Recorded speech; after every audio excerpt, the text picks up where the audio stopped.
Hello everyone, welcome back to my channel. Dito sa amin ramdam na talaga ang summer.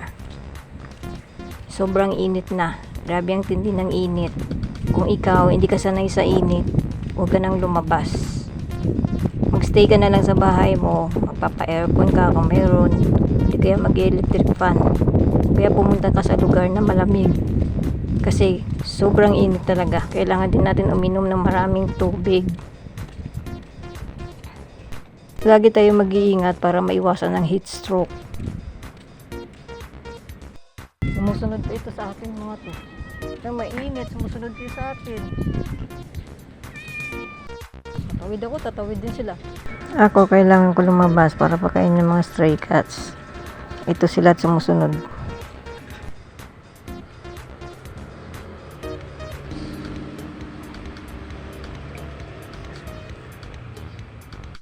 Pagkatapos niyan, uuwi din naman ako agad.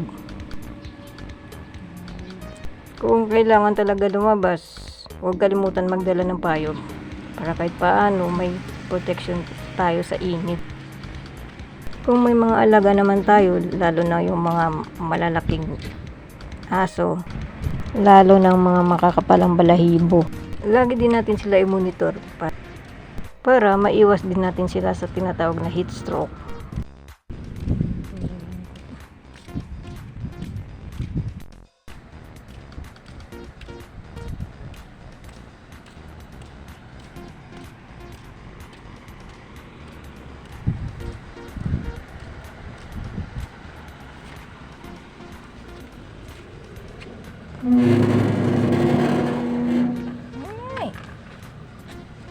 Ay.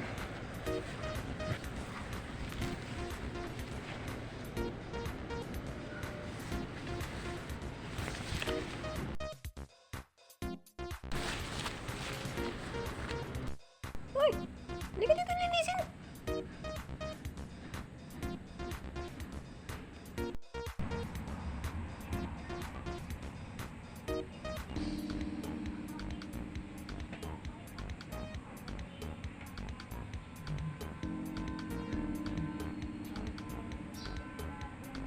Ayun na naman tumingin. Ay, simulan na naman siya.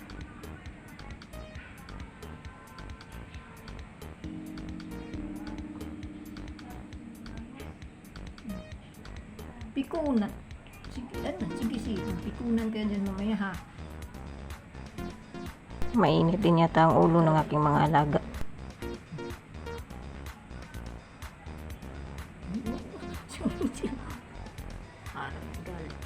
Nagalit na siya Gilay.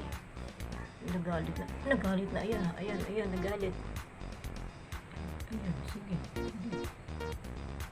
Nagalit na, ayan na. Pikunan mamaya. Wala. Talo si Gila. Talo. Aroy, talo. Hindi nakaganti. Aray, hindi nakaganti. Ano ba yan? Bakit hindi nakaganti? Aray, talo yan. Ay, lumayo na.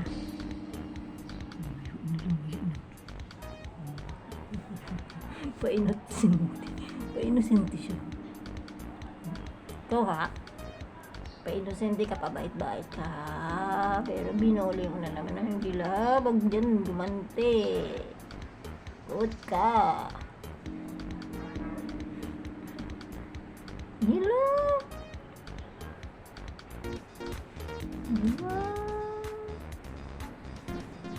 Sabi pagi ka, Gilo.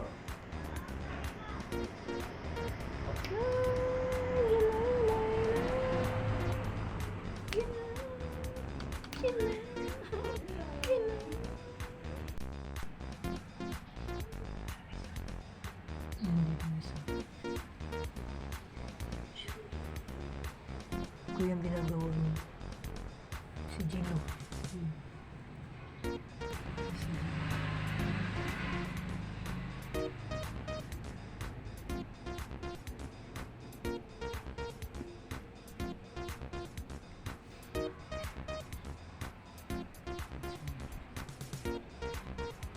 Si Meow Nay. Yan si Meow Nay.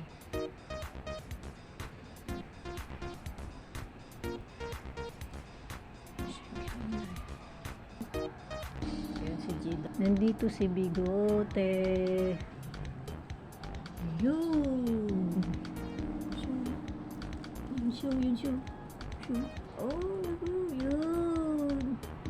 Mainit kaya nandito si Mr. Bigote. Alam mo sa Bigote, ayos ka lang dyan. Nakabahan yan, takot sa akin yan. Dadaan-danan tayo para di tatakbo. Ang mata nyo, yellow. Yan si Toxie, Mr. Bigote. Bawal magdikit-dikit kayo, mainit. Gusto yan sumakay sa paakoy, mainit eh. Gusto dumikit. Mainit eh. O sige na, sleep na muna kami, ginagawa pa ha.